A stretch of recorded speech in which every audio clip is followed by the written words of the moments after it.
NEET वालों, ऐसे circuit को कैसे फिट किया जाता है आओ जरा समझते हैं। इस सर्किट में हमें पूछा है कि बताओ यहाँ पर रीडिंग क्या है, यानी हमें जो निकालना है, क्या निकालना है, करंट निकालना है, ये क्या है। अब देखो सर्किट किस तरीके से है, ठीक है। ऐसा सर्किट हो ना, ये वाले जो लाइन है जिसमें हमारा बैटरी है, ये वाले छोड़ दो, ठीक है। इसके अलावा ये तीनों आपस में पैरेलल में होता है। समझ में नहीं आया, चलो रिकंस्ट्रक्ट करते हैं।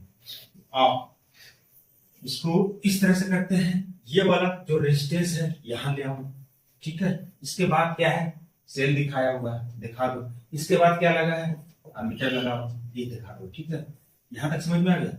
अब यहाँ पर कितने हैं, 3 है, तो यहाँ पर यहां से क्या ले लेंगे, हम 3 ले लेंगे, ठीक है। इस तरह से कर देंगे।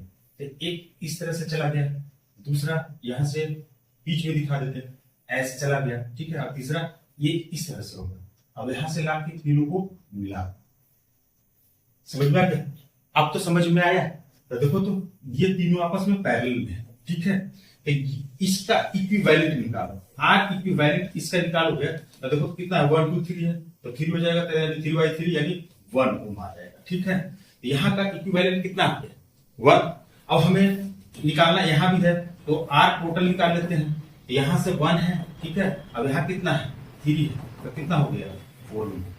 यानी इस सर्किट में जो टोटल रेजिस्टेंस है वो कितने हैं, 4 ओम, ठीक है।